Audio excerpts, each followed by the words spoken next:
Hey, this is Rob. This is episode 123 of the Folly Coffee Podcast. Let's get it brewing.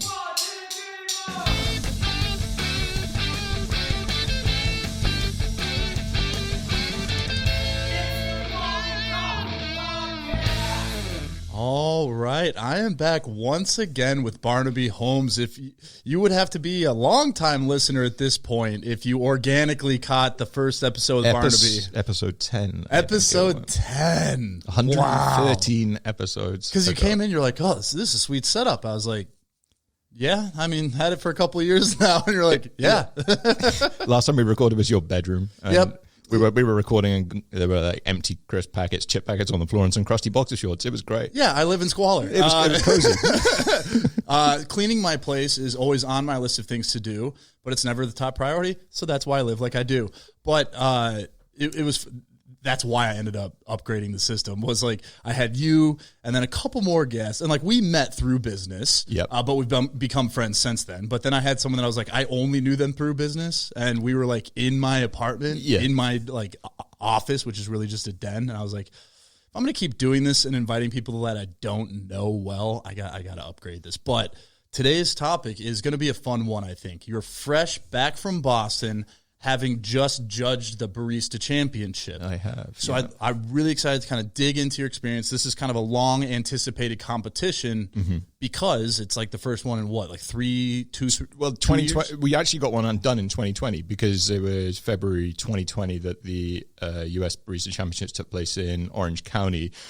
But we didn't finish the competition season because it was in March 2020 that the world started burning. So we got Barista and Brewers Cup done, and Jeff, who was going to be in Cup Tasters that year, didn't get to finish because that was supposed to take place like 2 or 3 months later. Yes, Jeff is still in limbo, and he was the championships have been cool enough about it. That's like, hey, if you qualified back then, you go straight to nationals. Then of course they released the date, and Jeff was like, I've had a trip to Croatia planned for like well over a year, and he went over there. But they were cool enough to say, hey, you know what, we're going to keep your eligibility for nationals the next round. One of the things that they've been saying the whole competition is we just need a lot. Everyone's got a certain level of leeway at the moment. There's got to be a lot of understanding, competitors, judges, everything like that. It's been a wild time, and it was a wild competition for different reasons this time around. But it was all due to what's happened over the last couple of years. So it's cool that Jeff gets to compete again. So Follow Jeff will be back in Cup Tasters. We won't be talking much about Cup Tasters today. It will come up because I do like the comparisons between the different competitions, but we're going to have a heavy focus on the Barista Championship. It's something we've discussed in the past. On the first episode, we discussed at length because you were already judging at that point. Yeah. And there's different elements of each competition, and the winner of this year really has created a buzz in terms of the conversation around the championship, the different elements that go into it, whether it be, we'll get more into it later. I'll just say it's caused a bit of a controversy, and no one will ever accuse coffee people in the specialty coffee community of not being passionate. Passion's a good word. There's a lot of opinions, and I like those opinions. Lively and passionate, I think, is the way I'm going to phrase it to start off this episode, so I don't immediately have everyone turning the episode off because, hey, you're talking about me this way. But first, let's recap kind of your experience. Obviously not your first time judging, but the first time in 2 years that a competition has been held. What changes did you see? What kind of competition? How many did you judge? And what was your whole experience like going into this year? Sure. I was a little nervous, like more nervous than I remember being in the past. I think just because of that break that we'd had 2 years. Typically in typical seasons, you have preliminaries and then qualifiers, and then you go into the final 3 rounds in finals. So you kind of, as a judge, you get to warm up through the season as well. I mean, you're judging as hard as you can from the first stage of preliminaries all the way through, but you get to warm up to the final rounds. In preliminaries, we simply have milk drinks and espresso. In qualifiers, you have espresso and signature beverage, and it's only in the final round that the competitor gets to do all 3. So again, as judges, we're kind of like warming up our sensory senses, calibrating throughout the season. This time we didn't have preliminaries, we didn't have qualifiers, we just went straight into the finals. There were only 22 competitors this time overall. To put that into context, the 2 qualifying rounds ahead of the 2020 finals, I believe there were 32 competitors at each of those qualifying rounds. So we had 64 competitors to bring down to 32 into finals, and then you have day 1, 2, and 3 of those finals. So it goes down from 32 to 12, or it breaks down that way. This time it was just 22 right from the offset. We still had the 3 days of competition, but we just had those 22 competitors. As a result of that, the judging pool was smaller, and they picked out judges who had that prior experience. I've been judging actually for 3 seasons. This is my 3rd season, if we count this as a season, although it was the only single competition. But it was my 8th competition that I've judged in. So I've got a fair bit of experience now, I suppose, although nothing compared to some of my judges who have been fellow judges who've been judging for a lot longer and have a lot more knowledge. Some of the most obvious differences was just some of the protocol that we kind of have to go through now.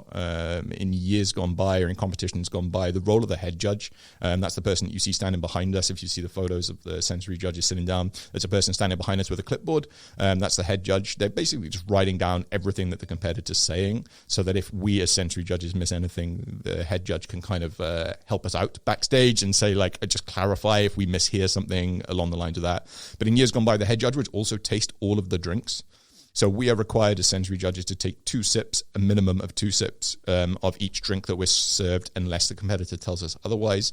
But the head judge in years gone by would take 1 sip of every judge's drink. That helps them clarify backstage. Let's say you and I have an espresso shot that is split between a double porterfilter. So we've had the same espresso shot. Let's say we score it wildly different. You scored a 5, I scored a 2. That can't be, because we've had the same espresso shot, and the head judge, having had a sip of each of those, would be able to clarify that. They'll be able to say, yep, you had the same shot, so we need to have a conversation here and talk about experiences to see if we can kind of get a little more calibrated. Nowadays, because of COVID, much like cupping has changed, our technique for cupping has changed. The head judge can no longer drink everybody's drinks. The head judge just kind of watches us drink. Is more of a bystander in some regard.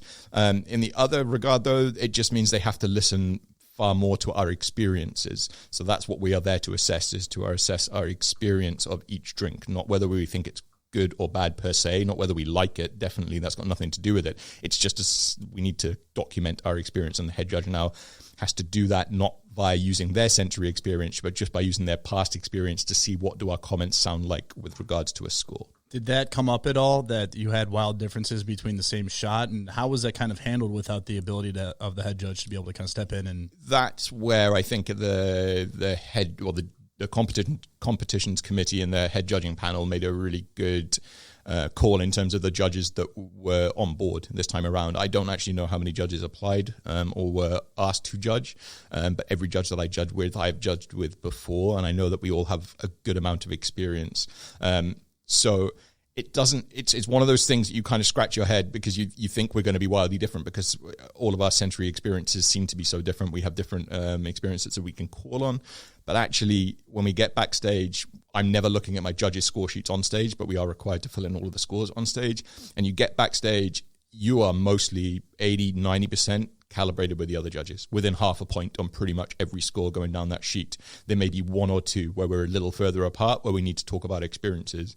And quite often, when we just talk about our experience, we'll describe the same experience. So then it just comes down to a head judge calibrating that experience within the rules, because that experience we're talking will fall somewhere within the rules. And then the score will be fairly easy to recognize, or at least get close to.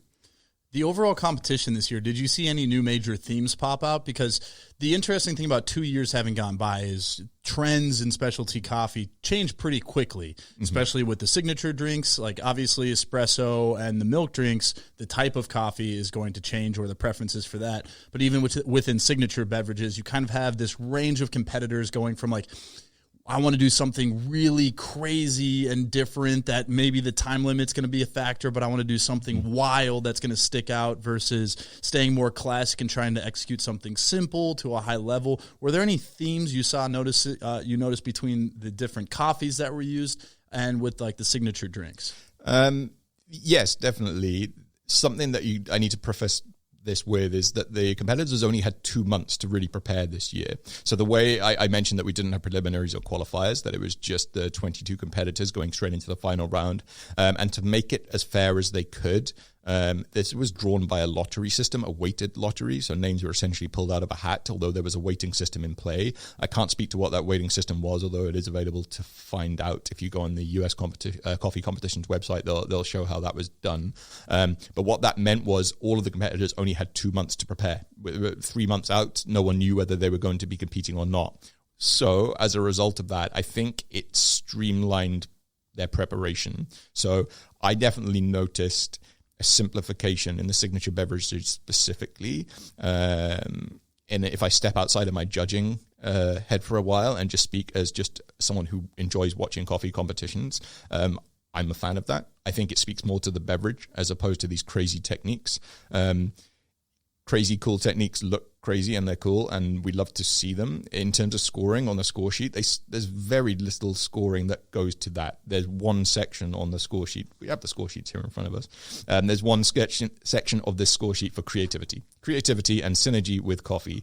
And so creativity isn't even the whole point there, right? Like that's just one small part of it. So these wild contraptions that people used to bring onto stage, you're just trying to do these cool things. As cool as they are, they're not going to earn them a whole section of points on there. So we definitely saw that. There's simplification. There's a lot of just shaken drinks over ice, maybe some aerated drinks, a couple of foams, things like that. Things that aren't particularly wild now. Maybe 15 years ago would have blown our minds, but nowadays we're fairly comfortable with that. And so we weren't really assessing the creativity of the methods. What we're looking for is the creativity of the flavor or experience created by that method. So you could have a foam, like a foam, we've all had a foam, but what if that foam had a flavor added to it that changed the whole complexity of the drink, right? The whole flavor of the drink. We would reward the creativity of its effect. Not so much, we're not really caring about the creativity that goes into it. In terms of coffees used, there are still a number of geshes. I mean, geshes are geshes and they taste great. And they have a lot of easy calls, right? We are assessing competition. We are assessing competitors' flavor calls. They are communicating to us our experience that we're going to have with that drink, as a barista should be able to. And then we will make an assessment of the drink based upon their calls. We're not assessing what we can taste per se. What we're saying is, you tell me it's going to taste of Meyer lemon, it's going to taste of 70% dark chocolate, and it's going to have some honey or simple syrup. I'm going to make an assessment on my experience as to whether it's had those things or not. And Gesher coffee typically has some fairly standout flavor notes of all the coffees. Naturals of any kind have some fairly obvious standout flavor notes. It can be easier to assess. So we definitely saw some Geshers. I'm sure we're going to talk about it a little bit more. There was a Eugenioides on display as well. To get a little more into that, do you want to talk a little bit about Eugenioides? Yes. Okay. I'm no expert on this. I'd never heard of them. I've never even heard of them before kind of getting into the research for this episode. Yeah. Have you tried Eugenioides? No. Okay. It's hard to find. There's a good reason why it's hard to find right now. So in 2020, in the final stages, there were 2 competitors in finals, I believe, who used Eugenioides. Just to go back on that, we know that most coffee drank in the world is Arabica. Arabica is a variety. And there's also Robusta. They're your 2 most common varieties of coffee that are grown and consumed. Robusta is kind of leathery and has some complex, deep, dark notes that typically go in traditional Italian espresso. Arabica being the coffee that we all know, love, and enjoy. That's the one that our palates typically find most pleasurable, and we like it. But Eugenioides is another variety, and it's just another type of coffee, basically. Good reasons why it's not grown. It's tiny. Tiny little beans. They almost look like apple seeds. They're really, really small. If we consider that from a farm level, the amount that a plant can yield, given that a farmer is paid in weight, they need to grow a heck of a lot of Eugenioides to make a profit, right? We also need a lot of people to buy it for them to grow more of it in order to turn a profit. So it's just not something that's done. I can't speak as an expert as to why or who started this kind of mini rejuvenation, quote unquote, of Eugenioides, but we have started to see it popping up occasionally. In 2020, to go back to competition, Isaiah Shees from Archetype Coffee in Omaha, he had a Eugenioides, and then Andrea Allen, who won in 2020, she also had a Eugenioides as well. It's distinct in its flavor. It lacks in acid, which in modern coffee terms is quite unusual. Like, we're all about the acid. Yeah, like, you know that. We're looking for brightness in coffee. People just tend to look for that nowadays. And we are assessing coffee in the competition by flavor balance. And flavor balance is acidity, sweetness, and bitterness. So when we remove that acidic element, you could potentially score lower, right? But it doesn't have a huge amount of acid, but what it does have, it has a lot of supporting sweetness, and it's got a lot of unique flavors, often candied strawberry, like a strawberry starburst, but without any acid. That's kind of going on. Anyway, so yeah, a Eugenoides turned up this time. So we had some Geshers, we had a Eugenoides. There were a couple of just washed Colombian, washed Ethiopian, I think, as well. I have not a soft spot in competition. I'm listening for these calls. I want to make sure that I'm being told this, but then I'm instantly forgetting it.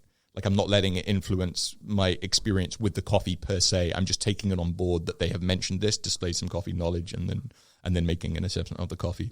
I think they're probably the two trends, like in terms of the things that were sticking out to me. Also, I will say there were quite a few first-time competitors, and the standard of presentation, like just presentation and professionalism alone, and professionalism is a bit of a squirrely word. I don't really know what that means. But just in terms of the quality of presentation, it was better than any year that I've judged by a distance. The first-time competitors crushed it.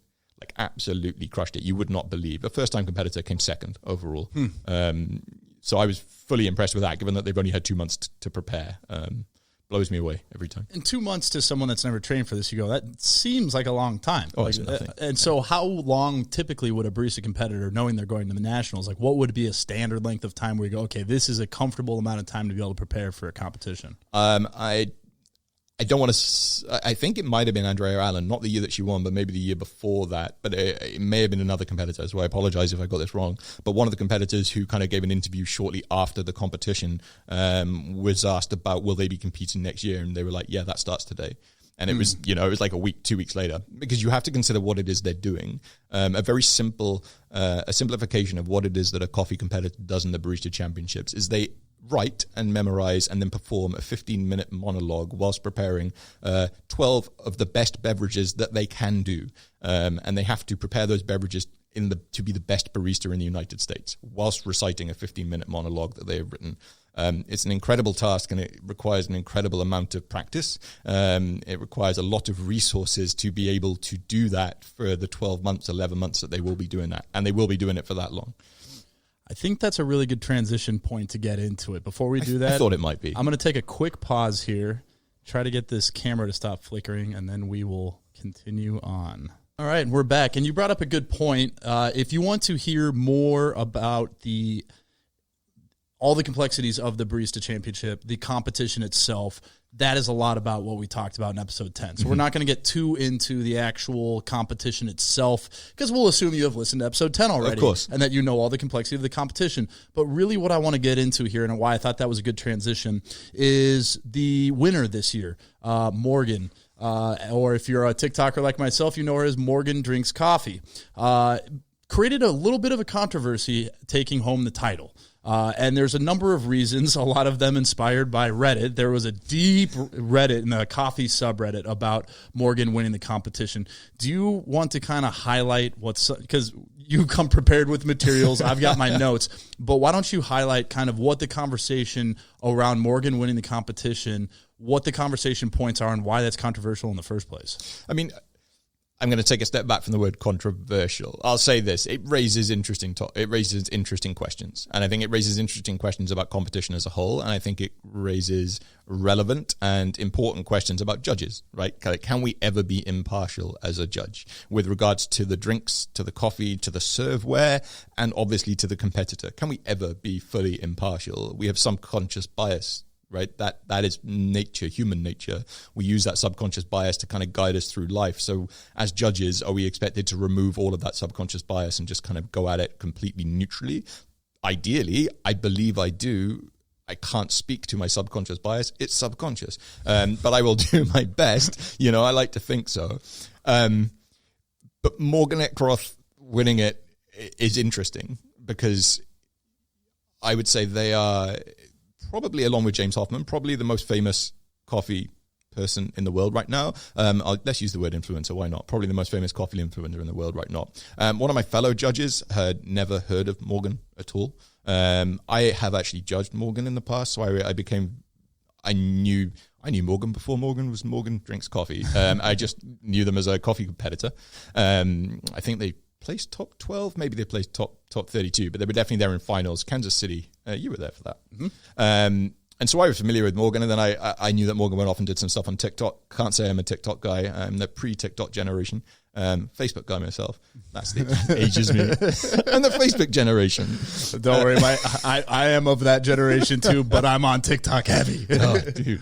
And now Morgan's huge on YouTube as well, and does some fantastic stuff. And I think it's really interesting looking at what they do and looking like what Hoffman does, for example, given that they're the two most well-known. Hoffman speaks to coffee people, speaks to coffee geeks, home coffee geeks specifically, but does address some stuff that's also useful for those of us in the industry as well. And it's just entertaining and nice to watch someone speak so eruditely about coffee, right? That's always a nice thing.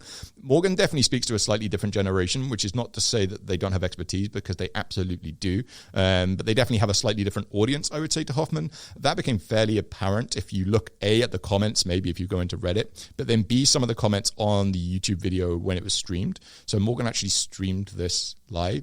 They streamed their performances as they were doing them. They had a camera on stage streaming it, but then they were also streaming it from the audience as well. I should add, this was the first year, in my memory anywhere, where the SCA or the US Coffee Competition Committee didn't stream this. Like, usually the coffee competitions are streamed live. Due to a number of factors, it just wasn't plausible at this time. But I think they did record them all, so they will be available online in the future. But Morgan streamed it live themselves. I think their husband, Graham, streamed it live.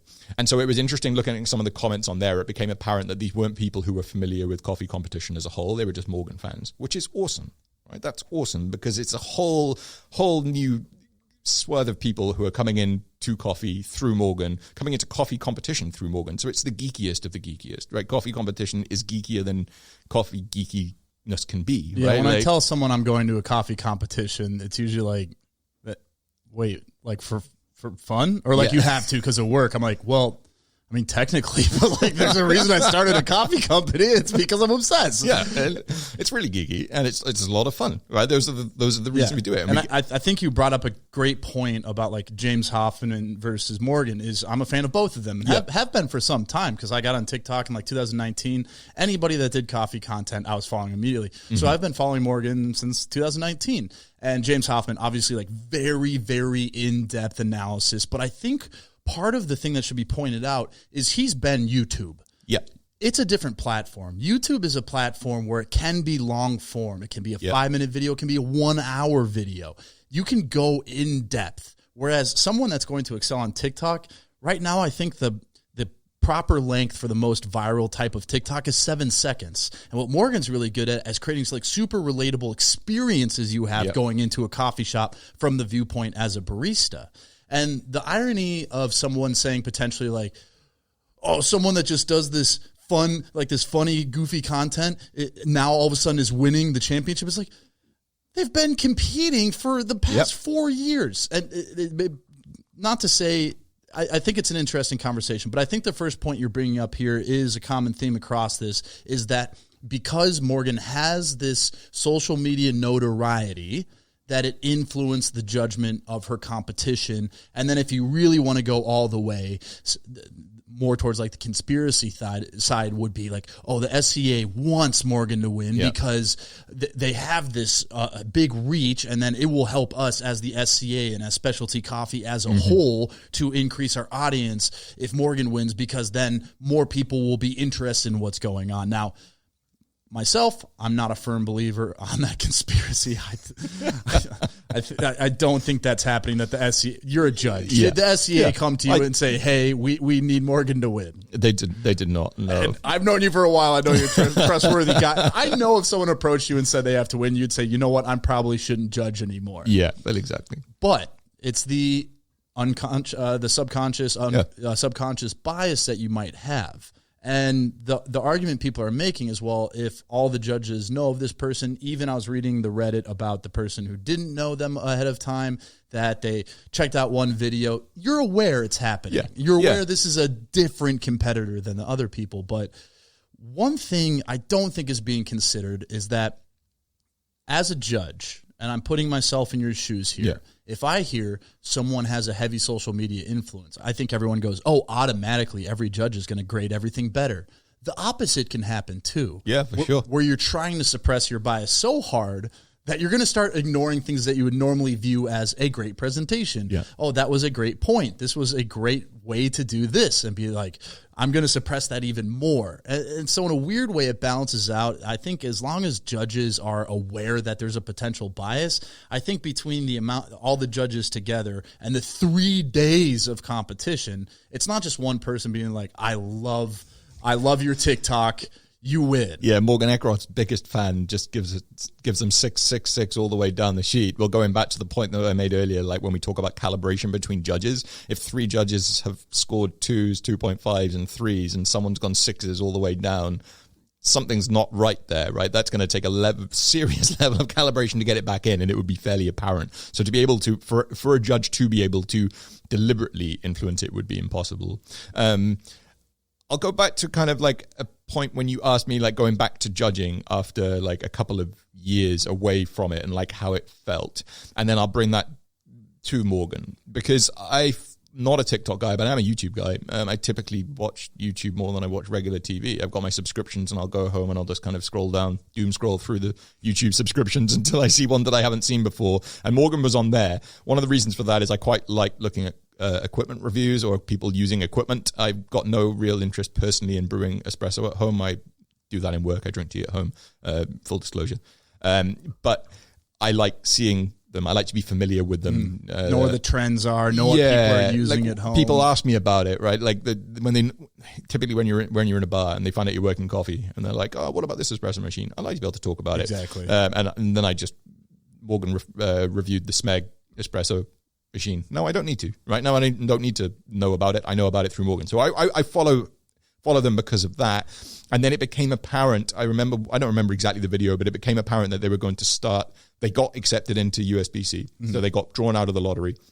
And it became apparent that they were going to start filming themselves prepping and preparing for competition. I can say personally, I can't speak for other judges. At that moment, I unsubscribed. Sorry, Morgan. But I didn't want to see any of it. I didn't want to have any of that leading up into competition. I'm already aware of Morgan Eckroth as a competitor because I'd already judged them back in 2019 or wherever it was. I'm now also aware of, obviously, Morgan Eckroth as being successful within social media, and I'm aware they're going to be in a competition that I'm going to be judging as well. So going back, like, I hadn't judged for a couple of years. I'm coming into judging. I'm aware that Morgan's there. I was concerned.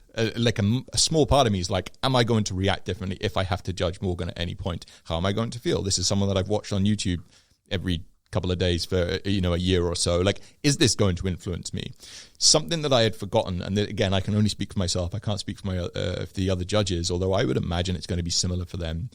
The moment that I pick up my clipboard on calibration day. So on the Thursday, competition begins on the Friday. On the Thursday's the hardest day for the judges. We get in at 8 a.m. and we just split up into groups and we just taste. Espresso, milk beverage, and signature beverages made by just volunteers who are pretending to be competitors.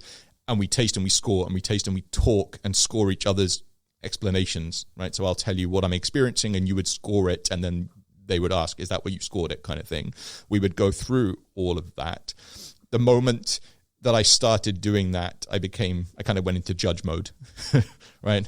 And that then continues into competition. And the moment that I take a seat, like we walk onto stage, we acknowledge the competitors. We don't shake their hands anymore, but we acknowledge the competitors. And the moment that I take a seat, I'm aware of the person in front of me. I'm aware that they're a barista, and I go into judge mode, which is where I'm not looking left or right. I'm blinkered. We wear blinkers as sensory judges. We assess what happens in front of us. I'm not looking at them technically, so I'm not looking at what they're doing on the machine. I'm not looking at what they do served to the judges left or right of me, whether there were spillages or anything there. I'm assessing my experience, which is straight in front of me. The person in front of me at that moment, and this I think may be hard to believe for people who haven't done it, but the person in front of me at that moment fades away. And it's a barista who I am urging with all of my might for every single barista competitor to just do as good as you can. Please do as good as you can, right? Because I just want them all to do so well, and then to be able to make a judgment based on all of their best presentations and their best drinks that they can serve me. And I know this to be the case because I struggle for about an hour afterwards, I could tell you everything about every single presentation and drink that I'm served. And then within an hour, it's kind of gone, right? Like it's all there. It's all on that score sheet. It goes there and then it goes again. And the reason for that is because I don't have that personal touch with the barista like you do in a cafe, right? Where they talk to you and you have that chat and you know them and you know your experience and you can remember it because it's been a human, right? Not to dehumanize the competitors, but just at that moment, all I'm doing is assessing my experience. Yeah, and that's why you want experienced judges in this situation. There's this cool psychological phenomenon that I think is really cool, that it's what effect does pressure have on someone in any given situation. And the results of the study were basically that the less experience you have, a high-pressure situation will make you perform far less.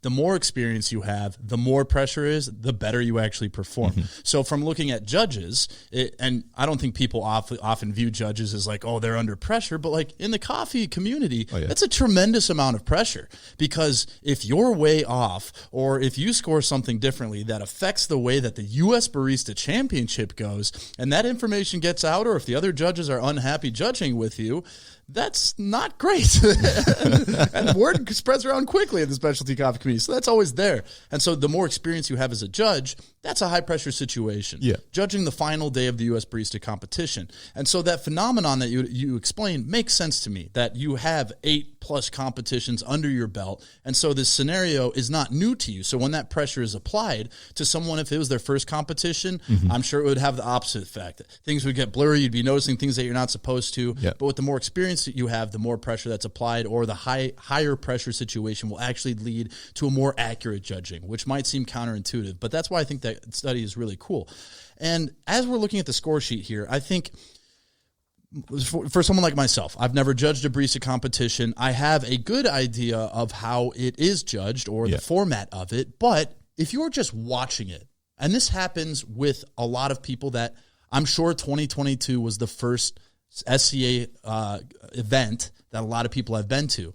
And I'm sure Morgan has had a lot of influence on that. A lot of people that are, casual coffee drinkers, or maybe in a barista somewhere but not familiar with the whole scene, this is probably a lot of people's first exposure to it. And when you're just watching the competition, you mentioned this on our first episode, you can watch a charismatic, funny, awesome presenter, and you're like, that person won. Anyone who doesn't think that person won is a dummy. And then they don't do well. And you're like, well, these judges are out of their mind. And this is where the conversation comes in about how much of the barista competition is technical, so the actual execution of the espresso, the milk drinks, and the signature beverage, versus, and this is actually going to be a great segue into our next topic, but how much of it are the technical portions of it, and then how much of it is just the flair of the presentation.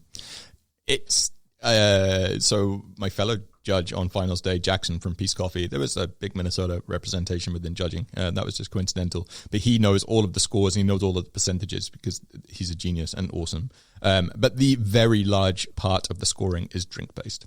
The majority of the scoring is drink-based, and I don't see a way, and it's for me, it's the biggest gap between what happens on stage and the audience. The barrier, I suppose, is the word. The biggest barrier is like you said, the audience see the presentation, they see the competitor, they see what they're doing, they hear it as well, but they don't get to drink the drinks, and the drinks are what scores, right? Like that is where your big scores are.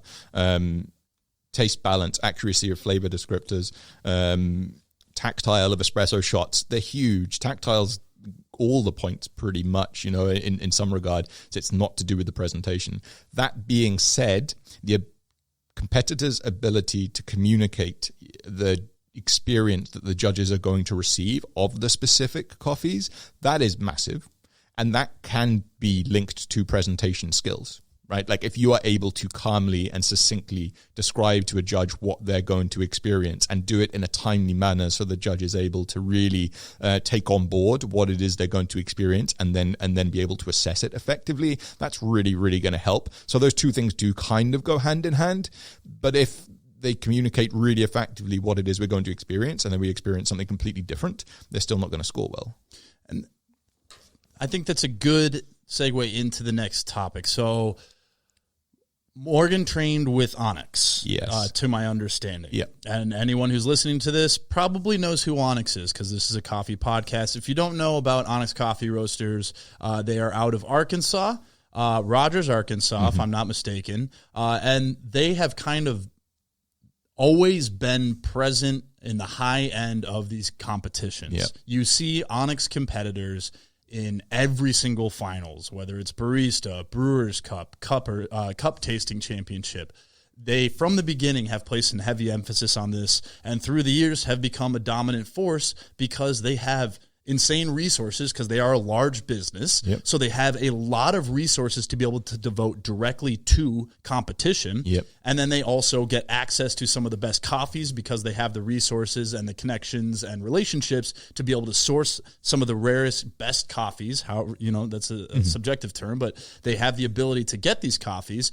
And this leads to the next competition point that was kind of like people were like, oh, they won because they... Of course, if you're getting trained by the best barista competitors in the country, you've got this leg up on everybody else. So this competition is no longer valid because it's only about who can throw the most money at it, get the rarest, craziest coffees, the most expensive coffees, and then to be able to devote all the resources to be able to compete. Yeah. What are your initial thoughts on someone with this take? Because this is where it starts to get more complex to me. I came to a pretty quick conclusion on the social media side that it's like, yes, there's going to be bias if you know who they are. Yeah. But I, again, think that could swing both ways. I think it tends to balance. And then someone that has the experience to be a judge at the US Barista Championship, such as yourself, Yep. has to accommodate a lot of factors. Someone being well-known is going to be one of them. Well, one thing people aren't talking about, past judges probably know people. The specialty coffee community is a tight community. You have to judge friends. You have to judge associates. So it's like there's all sorts of biases. Me personally, I'd probably have stronger biases towards someone I met earlier in the day that was super nice versus someone that's famous on social media. So you can't say that this one bias. Anyway, that I kind of got over quickly. I was like, that does not explain how someone wins this competition. No. But it opens up the next layer where they were trained by Onyx with a lot of resources, some of the best previous winners, competitors in the country, and on equipment, and with everything you might need to possibly train for the best possible routine. What is your take on someone that says, well, anybody with access to those resources is going to be able to win? I don't disagree. No, I do strongly disagree with the last statement. Like, anyone with access to those resources is definitely going to win is simply untrue. I can give my mother the most beautiful Eugenioides and give her an espresso machine and go, there you go, Ma, make some espresso, and she's not going to win the US Barista Championships. Even if you had basic skills, you're not going to come anywhere near winning the United States Barista Championships. The level of barista is exceptional across the board. Think of the best coffee shop that is near you, wherever it may be. Go there, watch the baristas working, and they are exceptional in their skills. And the people at United States Barista Championships will be equally as good and probably, if not better, than them. Here's my thought, though, I guess. You're not wrong, right? Like, resources help. Of course. It's a competition. And I don't think there's a competition out there, if it has any relative value to a wider audience beyond those who are directly involved in the competition, then there are going to be resources put towards it by not outside influences, but by those who stand to gain. Onyx offer, I guess, consultancy. I'm just going to quickly throw in that I did not know that Morgan was trained by Onyx prior to the competition because I stopped following Morgan online. But Onyx clearly offer a level of consultation. They're incredibly experienced in competition. Probably, they've been the most successful coffee company within competition within the last 5 years, definitely. One could say that they've probably grown their brand off the strength of competition, which is awesome. And if you have the backing of that resource, so if you have access to that resource, however you gain it, you are going to be in a stronger position than those who don't. But that's not to say that you're guaranteed to win, right? Like you still need to have the base to be able to take those resources, use them, and put together a presentation and be able to brew those drinks under that pressure and execute it on stage in front of, in Morgan's case, probably millions of people, and be able to do that. That's very hard to do. But yes, it's definitely true that resources help. And that is the same, not to be too crazy, but, you can look at Formula One, you can look at racing, it's the richest teams, they're the ones who are winning it. So it's not fair to criticize someone individually for winning it because they have resources. And we understand why people put forward those resources, because ultimately there is a level of Onyx do competition because they enjoy it and because they are part of the coffee community. That's absolutely true, and it's great to take part in these things. But they also understand that by doing competition, it's going to boost their reputation and their exposure to a wider coffee audience. Point proven 5 years later, because everybody knows who Onyx is. 5 years ago, that wasn't the case. And that's my big takeaway is I go, yes, it's undeniable. If you have access to resources, better equipment, better grinders, better coffee, of course it's going to be an advantage. Yep. But that's true of any competition. Yep. And Onyx, it's just good business. Yep. Why do they have those resources? Because they had a really good business strategy from the start, whether it was starting with anonymous coffee roasters, with the private label business, to be able to create the revenue needed to be able to launch a high-end brand of Onyx and be able to grow it. And then they were one of the first ones to identify that, the quickest way to build a reputation in the specialty coffee community is to consistently win at the National Coffee Championships. Yep. And so they're saying, they have all these resources to divert to this. They've been diverting a disproportionate amount of resources from very early on compared to the revenue they were likely bringing in at the time. 100%. And so to say that, they just have all this money to throw at, maybe now, but they've been doing this from a time that a lot of people would say you're spending and focusing way too much on competition. But that is the thing about building a brand, is you might not be able to see the ROI right away when you're investing disproportionate amounts of money in things like a coffee competition. Mm-hmm. But when in a period of 5 years, you have competitors in every single competition that are placing high, that you just start to form this synonymous link in your head that Onyx Coffee. Yeah, it's great coffee. I mean, look at all these competitors that are winning with Onyx Coffee. Yep. And it's a strategic approach. If we were to remove exposure, right? If we were to remove sponsorship from the competition, it wouldn't take place. We need the funds that sponsorship brings, and we get the sponsorship because of the exposure, right? So Onyx are just taking part in that. My company, Intermix Beverage, we're taking part in that. They help me out in judging because it gives me exposure, but it gives them exposure as well, right? They put me through that in the same way. Everybody involved has to accept that we are taking part in something that couldn't exist without exposure for companies that are involved in it. And then on the flip side of that, to say, Morgan was with Onyx, that's the only reason they won. Well, guess why Onyx wants to work with Morgan? She's been competing for 3 to 4 years, so already has been proven that before having the training of Onyx is a high-level competitor. No one really seemed to bring that up in the conversation. Nope. Already a national-level competitor.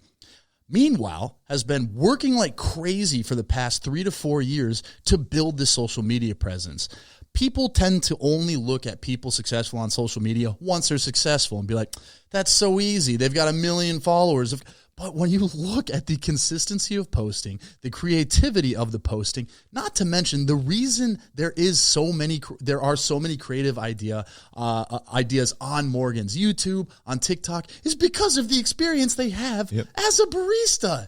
All the experience they have in coffee, they can create videos every single day with super relatable coffee and barista content, because the things you experience as a barista are limitless if you've been doing it for a time. Mm-hmm. Every single day brings up something new that you're like, I'm sure every barista has gone through this. And the longer you have experience in it, the longer it's able to create. Yep. So the reason Onyx wants to work with Morgan is because a high-level competitor and created this social media mini empire within and if you're talking within coffee, like you said, is it James Hoffman or Morgan? It's these two separate people, but different strategies.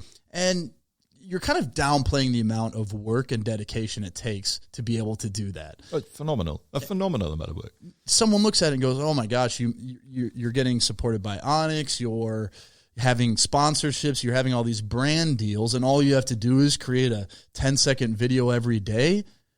Every day for the past 4 years. And guess what? The first 2.5 years of those, TikTok wasn't even really monetizing anything. So you're doing all of this work not knowing if there's a payout. And meanwhile, in the first year you're doing, you probably have people kind of laughing at you, being like, "Oh, you're on that dancing app talking about coffee?" I mean, when I joined it, people were like, "That's Rob. He does stupid shit all the time." But you're downplaying. I thought that. Yeah. And you're downplaying that entire like time, effort, and focus. It's a skill. It's a skill set. Yeah. Right? Like I'm going to use my mother again. My mother couldn't go on TikTok and just be successful. I mean, maybe she would, but I doubt it, right? She doesn't have that skill set. Not intentionally. Not intentionally anyway, yeah. Right? She doesn't have that skill set. Morgan's got that skill set. Morgan's got the skill set to be successful. Onyx has the skill set to be successful in competition. When you put those two skill sets together, then you're going to get a fairly awesome force that's likely to do fairly well in competition, right? Yeah. There's that. I'll throw in another kicker as well, just quickly, just kind of try and debunk the myth slightly that this is all down to resources. Going back to what I said earlier about how we traditionally have the competition season, that it runs with preliminaries and qualifiers and then going into the final rounds. In qualifiers and in the final round, the competitor sources their own coffees. So they'll work with different roasters, or they may even work directly with farms to source their own coffees for competition. Quite often these are competition-specific coffees, i.e. they are low volume, low yield, high quality, very, very expensive coffees. I'm very fortunate that I get to drink these prepared by the best baristas in the US. It's a perk of the job. And they will use those coffees. But preliminaries typically start in August time. So there will be preliminaries starting this year for the 2023 season in August. Preliminaries are designed as an access point for those who want to dip their foot in the water when it comes to coffee competition. And that comes to judging as well as competing. And in preliminaries, typically, there are 3 standard coffees that barista competitors can choose from, and they don't get access to those coffees till the day of the competition, or the day before the competition, I should say. And they will cup those coffees. They know nothing about them. I think they're told altitude, and they may be told origin, but they're not told anything about who roasted them, anything like that.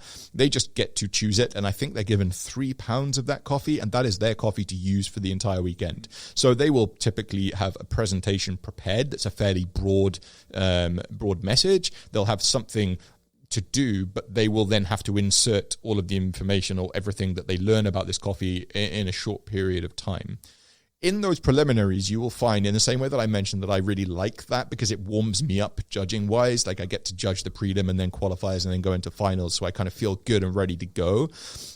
You will often find the preliminaries are open to pretty much anyone who wants to compete, but you will find past competitors, experienced competitors who've placed top 6 competing in preliminaries. It seems a little unfair maybe, but consider what we've just talked about, that Morgan won because they had access to the most expensive coffee. Well, funny stuff, those competitors who are exceptional and have placed well, they typically win preliminaries as well. So that tells you something, right? They've just preliminaries where you are going in with the same head to head with the same coffee. You and me else. Sitting there with the same coffee. But right? that was not the case this year. That we didn't have preliminaries this year. But in years gone by, that has absolutely been the case. That if these top competitors who come to kind of prelims to kind of warm up, start a routine together, they will place 1, 2, or 3 in preliminaries. So that argument might hold a little more weight this year in terms of coming with a superior coffee. Yeah. This year it might have a little more weight versus years past. I'll add to that with regards to the preliminaries and these competitors, these experienced competitors winning it. I think the argument can be made, well, heck, they're experienced, right? Whereas preliminaries are there potentially for people to dip their foot in the water. So it's experienced against those who are maybe less or inexperienced entirely. And I would agree, right? Like it's a level of experience that is helping them to do that. But then I think something we have to keep in mind, and I think this is something that is often lost. The United States Barista Championship is not there, and maybe other judges would argue with me, but in my opinion, it's not there to crown the best barista in the United States. It's there to crown the best barista competitor in the United States. An example I'll give, Usain Bolt is not the fastest man who ever lived. Usain Bolt is the fastest man who ever competed, right? Which is not to say that there is someone who is faster. We've got no idea, but we have to put it in context of only certain people choose to compete. Some people don't choose to compete because they don't have an interest, but they may be quicker naturally. There may be baristas out there who are incredible and could crush the United States Barista Championships, but whatever the reasons may be, they do not choose to compete. It's not in their interest. They don't find competition fun, any of the above, you know. So it's important that we think about that this is a competition and these are competitors. It's not just trying to crown a barista. And so experience of competition will help you. And that is one of the major knocks on the competition, where it's kind of like, what's the point of this competition if being an actual barista really will not train you to do well in the Barista Championship? One of my big takeaways when I was first getting into coffee, I was just trying to absorb all coffee content I possibly could. And one of the things I'm sure most people in the coffee industry have seen is the Barista Documentary. It's like an hour 40 long documentary, and it is following along barista competitors on their journey. And Intelligentsia was the big name at the time. So Intelligentsia, which has kind of quickly been replaced by Onyx because of the focus. But at the time, Intelligentsia was the dominant force because, again, they have resources. They're devoting resources to the barista competitors. One of them was an Intelligentsia competitor. And I think it was following 3, 4, 5, whatever it was, competitors along their route to nationals.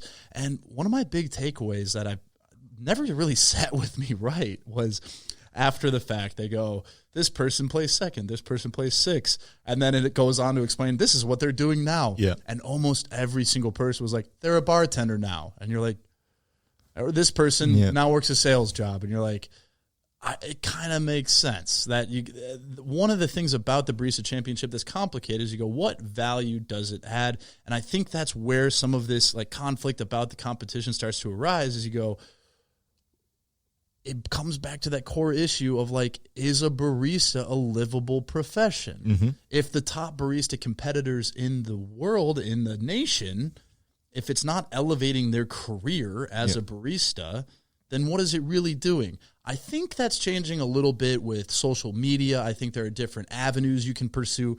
Morgan's a great example of taking a profession as a barista and turning it into something. She still works behind the cups. Exactly. Like Morgan's still there, just knocking out the drinks. Yeah, and so she's taken something and created into a wildly successful social media career.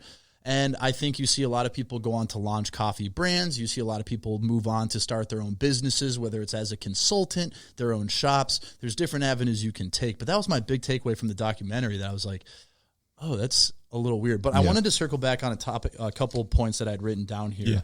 Yeah. First, going back to the point of, you just have all the resources in the world. If you're a smaller coffee company and you say, we just don't have the dollars to devote purely into competition, you might want to start to reevaluate how you view the competition. Because if you view it as this superfluous spend, and the only way it would be worth it is if we won, and it's money wasted, you go, okay. But if you start to view it as a marketing expense, it's a very high risk, high reward marketing expense. But if you have a promising barista that is really locked in, really wants to compete, or even, let's take the Onyx model, find someone that's competed previously, bring them in or train them, and you start to look at this as marketing dollars. If you're a company and you say, hey, if we can place in this multiple years in a row, our brand is going to elevate faster within specialty coffee than probably any other avenue you're going to be able to find. Unless you're consistently, there's like basically in my mind, it's like Good Food Awards is a pretty highly revered coffee competition. And then you've got the Coffee Champs competitions. And outside of that, Golden Bean kind of has some mixed feelings about that. Maybe. They give out too many medals. It's like you get one gold and then everything beyond that is just how you score. A bronze medal basically means that you submitted a coffee. Hot take, sorry. But outside of those two competitions, if you can regularly place in those, you elevate your brand so quickly.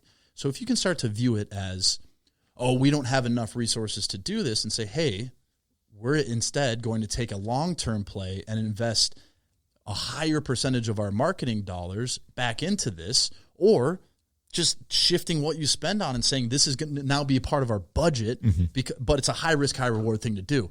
And I think it's kind of you're seeing the other side of Onyx, and you're saying like, well, yeah, of course it's Onyx, and you're like, yeah, but what made them? Yep, they devoted a higher proportion of their dollars towards it at a time when it probably didn't make the most sense when you're looking at ROI as a business. I mean, and I think nowadays, today specifically, after the last 2 years, we understand, you specifically understand how much coffee you sell online, right? Like, and how much coffee you're able to sell nationally. I wonder, and I don't know, like 5 years ago whether Onyx had a form of business plan where they were going to use competition as a way to be able to sell their coffee nationally, build wholesale, or whether it was just that they like coffee competitions and they were like, we might sell more coffee locally wholesale. And it might be a combination of both, but that is an amazing point because I wasted so much money advertising in 2020 online.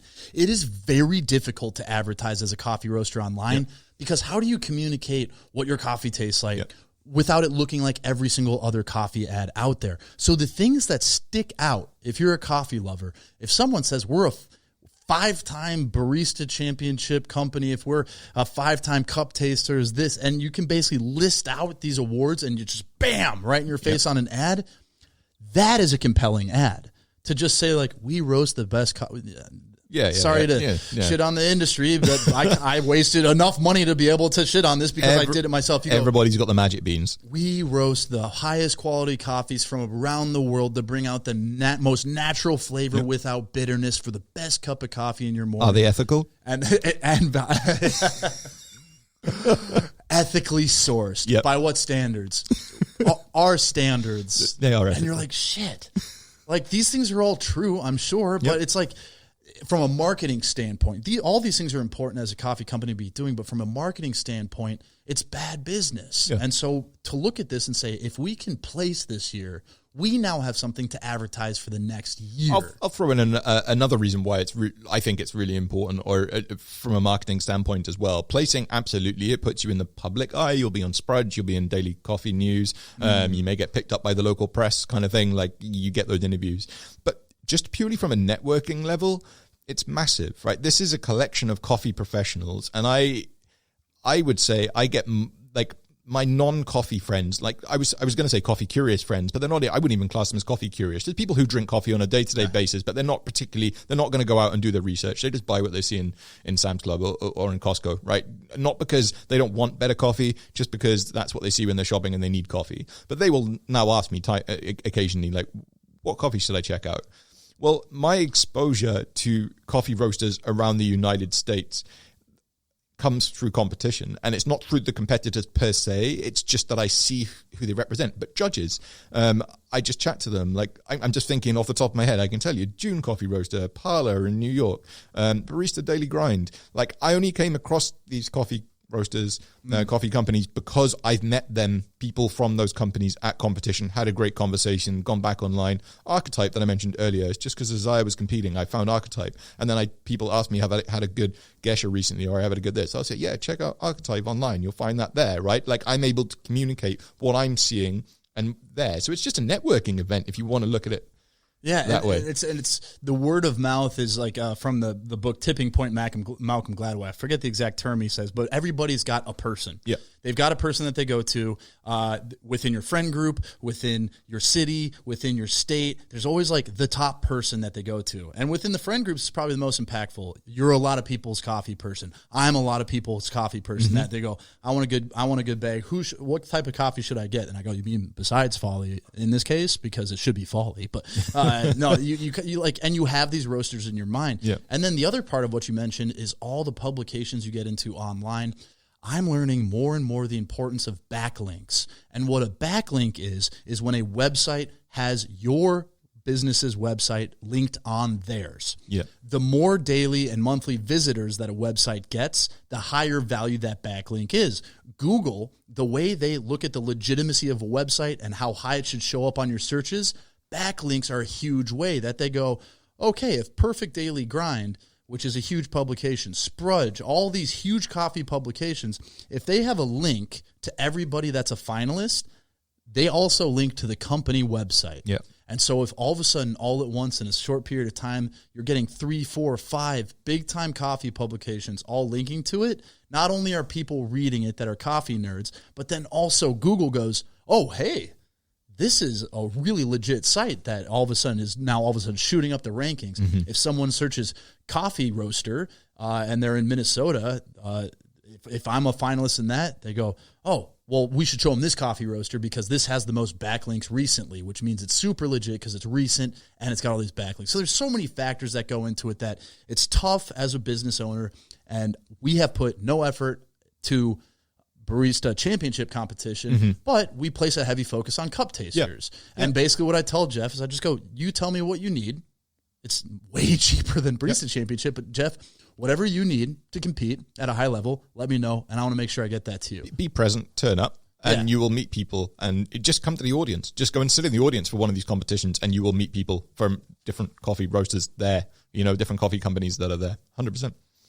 And I think those were kind of the two biggest things that I think people were like, resources are going to get to. And then the last point there is, I think there's two kind of different ways to view this through the lens of, I think it's to view it someone who's interested in competing and how frustrating that must be if you're like, I want to be in that situation. Yeah. And then as someone that's just, some of these Reddit commenters are probably never going to compete, but they're highly interested in coffee and are just debating about the efficacy of this competition. That's one thing. Any competition you have, you're always going to be, we're talking about coffee, something that you taste. Every person's taste is different. You can calibrate as much as possible, but it's never going to be perfect. No. So there's always going to be something that you can factor in. But on the other side, if you're a competitor and you're just saying, I just don't have these resources, you're like, I can say as a coffee roaster, if I am a trained barista, if I've competed before, if you really want to compete at a high level, there's a roaster out there that if you say, hey, can I work with you? Or if I use your coffee, can I have access to your equipment? Can I have access to your resources? Would you be willing to source a coffee specifically for this event? Obviously, you need some experience. If you're just walking off the street and saying this, there's probably still a roaster or two that would say, yes, let's do this. Yeah. But if you've got the experience, and that's where I look at this and say it's kind of bogus to chop Morgan down winning because of her existing resume. It's not just the social media presence. I think it's possible. To my previous point, like these are competitors, right? Coffee competitors, not just baristas. And like in any sport, having talent or a skill in that thing isn't enough to be the best, right? To be the absolute best, having a talent and a skill is not enough. You need to have all the other things that a person needs to have, the drive and the discipline. I was pretty good at a lot of stuff when I was in school. What I definitely didn't have was discipline, right? Self-discipline, to be able to get up at 5 a.m. and do all the work that needed to be done before I went into school in the morning, right? To really excel in a sport, even though maybe I had the skill to be able to do it. And a lot of these baristas, that's what they have. They're the best people, that's what they have. But what they also have is the drive to be the best. And to do that, sometimes you have to make sacrifices. And sometimes that means moving, right? Sometimes that means, I'm not suggesting everyone has to do this, but I'm saying like sometimes that means switching jobs, switching companies that you work for. If the company that you work for is not interested in coffee competition and you really feel that coffee competition is something you want to get involved in, I'm not saying you should definitely ditch that company, but I am suggesting there are options out there for you that if you were to go and speak to another coffee roaster that is interested in it, they may well support you, or you might be able to get a job as a barista in one of these coffee companies that are really embracing competition. And then to flip that on its head, if you're a coffee roaster and you think competition's not that great, it's not for you, and then you're also struggling to attract baristas or high caliber baristas, maybe if you got involved in competition, you would be able to attract those high caliber baristas who want to get involved in competition. It's a two-way street. And on that point, I've heard actually like conflicting kind of opinions of companies wanting to hire someone that's solely interested in competing, because someone who's interested in competing, that's going to be their pure focus. And some companies might be like, yes, you can work for us as a barista. We'll support you in this competition, but like your barista is the job first. The intense focus it requires to train for this and the actual skills and things needed to be able to be a great barista. The best baristas, in my opinion, are the ones that give you a great experience from when you walk in the door. Yeah. Obviously, you want great coffee, but like if that barista is half tired from training the night before, is like frustrated with how training is going, if all these, it can hinder. So it's like you do need to find a unique situation, but I'm not saying you can wake up tomorrow and say, I want to win U.S. Nationals next year. I'm going to go to a roaster and find it. It takes years of preparation outside of just the preparation for the competition to be able to put yourself in a position where somebody might consider this offer. And it's like, I mean, it's what you said is exactly applicable to business. That, yes, sometimes there's a crazy, smart, innovative person that creates a new product that is so revolutionary that they succeed despite themselves. But most small businesses, especially within food and beverage, it's exactly what you said. It's just the work it takes day in and day out. And if you find yourself in a situation that you say, I need to move, I need to be in a new location, I need to change what I'm doing, that's the work it takes. And I think it applies directly to competition. Yeah. There's a level of sacrifice, right? There's a level of sacrifice in every top competitor in any situation or in top business. There's a level of sacrifice that's required to be the very best. And I my general take on, I have a very... This is admittedly one of my probably blind spots here, but I have a low threshold for complaining, like absurdly low. Like I'm the person that if you just want to vent, I'm not the person to come to, because my immediate reaction is let's find a solution, let's find a way to work through this. How can we fix your situation? Or if it's just, like the best one is like I hate my job, quit, find a new job. Well, there's lots of, it's a very complex issue, but my immediate reaction is like let's figure it out. But like the threshold for complaining is very low. And so when I see people complaining about someone winning, my gut reaction is I go, well, that doesn't sound like something that Morgan did wrong. It sounds like it brought something up in you that makes you uncomfortable and gives you a feeling that makes you want to figure out what was wrong as to why you're not winning or you're not in this situation. Well, I think there's a general gut reaction to the term influencer. I think it's maybe calming down a little bit, but I think if you ever refer to yourself as an influencer, you realize that you're putting your head up there to be shot at. And I don't think Morgan necessarily calls themselves an influencer. I don't know, but they are undeniably so. And so they're always going to have their level of quote unquote haters who are going to hate upon them in whatever they do. And that is also, if they become the United States Barista Champion, they're going to hate upon that somehow. I think the reason it's like bubbling up more than any other year is that one more layer of addition, that the person who won, regardless of who it is social media famous. Yep. Whereas in years past, Onyx has been winning for years. Guess what the winners have had every year that they've won? They've had the resources and the dedication of the training staff at Onyx to be able to do that. Guess who it was before that? Who I referenced earlier, Intelligentsia. They were the ones putting the resources and effort to be able to do it. How do you think Intelligentsia had a big part of building their brand up as a nationally recognized audience? And exactly what you said, that there's so many layers to going to competition, in competing, that it's all these non-ROI things. A lot of business people like to go, I only spend money on things I like ROI. And this is one of those soft ROI things. And it's a very slow build. You're not going to go out one year, place high at a competition, and all of a sudden, boom, you're quadrupling your sales. Everyone knows who you are, and you're the next Onyx. But I will say, from Jeff placing top 15 in the country, it may not have dramatically increased our sales, but to be able to say our head roaster is a top 15 coffee taster in the country, when I'm emailing someone, when I'm saying, hey, do you want to taste our coffee? By the way,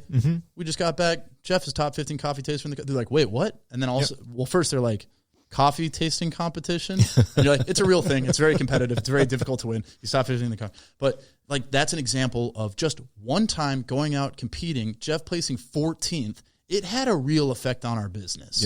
And that, I think that's a really good point to bring up. If nothing else, it gives you the confidence, right? Like you can't speak for what it would be if Jeff hadn't placed 14th, right? You don't know what that life would be like, but what you do know is you and Jeff at this moment in time are part of a company where Jeff did place 14th, and you have the confidence to be able to speak to that truly. My company has the confidence to be able to speak to their trainer as being the finals judge for the United States Barista Championship. I mean, that gives a level of legitimacy to the job that the company and myself are doing. And isn't that such a funny thing that you could walk into a place that didn't know there was any sort of coffee competition happening, tell them you're a national barista competition judge, Jeff is a nationally ranked coffee taster. They didn't know about it the 10 seconds previous to me talking about it, but then the second you bring it up, they go, oh, they must be good. I mean, we were joking about when I did the Midwest coffee tasters, which, love it. By the way, fully legitimate competition. The people involved with that should not have been held. You don't know how close I was to bringing my trophy with me. It's just part of being in Minnesota is we have a crazy concentration of coffee professionals that are known, recognized on a national level. And so this competition, I was like, this is wild. Who's helping me put this together? But you placed first in that. And I go like, but that's legitimate. It was a fully legitimate competition outside of the fact that we had a punk band playing music while you're tasting. But that was true for everybody. So it's just another added layer factor that you go like, but that's why competition is good. Yeah. It really, truly rises all boats because now that, sure, if you tell it to someone in coffee, you're like Midwest Coffee Taster Championship, well, I've never heard of it. Well, it's a one-time thing that got shut down by COVID. I genuinely tell people that because I'm proud of it. Like, genuinely, I'm proud of it. It was unexpected. Number one, I wasn't expecting to even place. I'd never taken part in a coffee competition. At that point, I judged them, so I was aware of cup tasting, but I'd never done it before. But I was proud of it because I think Jeff competed, and there were other, and I know how good he is, and there were people from other roasters around who I respected massively. And it's not about beating them, like, aha, I beat you, but just about measuring myself, right? Because I know how to taste coffee, and I knew that I knew how to taste coffee, but you never know entirely for sure until you get some kind of confirmation, right? And something like that, at least I can taste coffee on a level with these people who I'm looking around going, heck, these people are Q graders who taste coffee every single day. I don't. I do taste coffee every single day, but not on the same level of cupping like 15 different coffees, right? I do tastings with potential customers in sales. So to be able to have that confidence, again, going back to confidence, to be able to take that with me, and that's real, that's legitimate. And that was competition that provided that for me. It gave me a yardstick to measure myself with my fellow professionals, and I grew as a result of that. Thank you for that competition. We should do it again. I know. We absolutely really need to do that again. Really what happened is Folly's still just me and Jeff. When we were a much smaller business, I had a lot more time. Yeah. And I could get really weird with how I spent that free time because I don't like to have free time. So when I did, I'd be like, I'm going to host an entire competition. We're going to put this together at a brewery with a punk band playing while we're tasting. But I think that's just a great way to sum all of this up is like the irony of this is that now the exposure gained through this whole, again, I think you said it correctly. It's not really a controversy. It's just it's like an examination of what this really is that you go, it's good for it. We want these conversations happening. We want these conversations happening focused around coffee. We're bringing it to a broader audience, and it's going to be good for everybody. And I think anybody that might be hypercritical of something, observe those gut feelings. Ask yourself, why am I feeling them? And then maybe think back to, hey, I'm looking at one moment in time that happened at the championship this year. All these people involved, where were they before this? What were they doing to get to the point to potentially be in this position? And so to look at something like resources and say, well, they had all the resources. Why do they have the resources? They took the risk early on as a business to gain those resources, and they continue to focus on it. If you look at the social media presence, why do they have that social media presence? Well, someone didn't just drop 1 million followers on Morgan and say, go ahead. Like, they built it over a long period of time. And sure, it's a complex issue, but I think with complex issues, it's best to always recognize that there's gray area in everything. Yeah. Nothing is ever really black and white. And to look at all the things in between and say, let's make it better.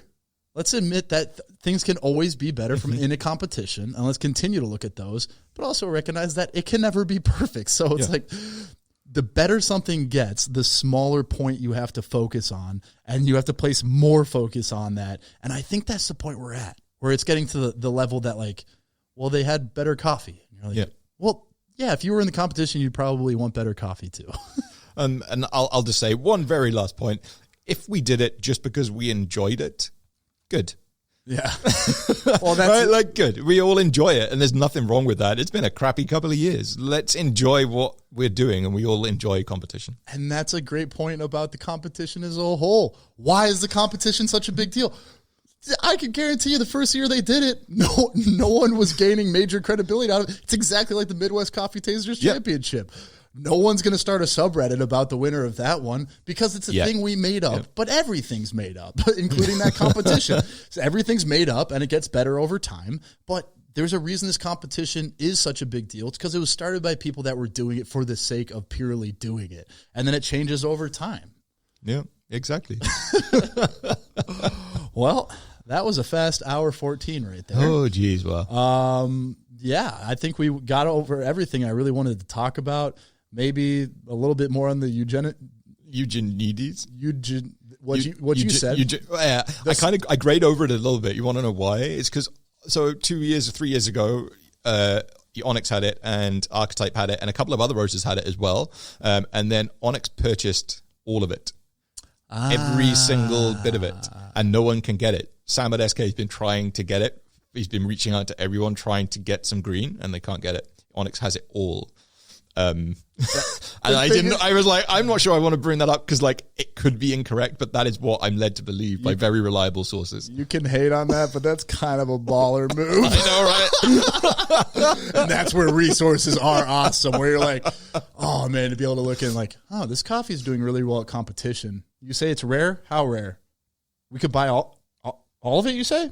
We'll take it. We'll take it. Anyone else want it? You can't have it. Well, I'd honestly, my gut reaction to that is like, that's a baller move, and I'm not even mad at it. But the reason you're able to do that is because all the things we just listed. Indeed. Hey, man, good to have you in again. Man, that was awesome. It's always a pleasure. It was awesome. I'll end it like every other episode and say, have a nice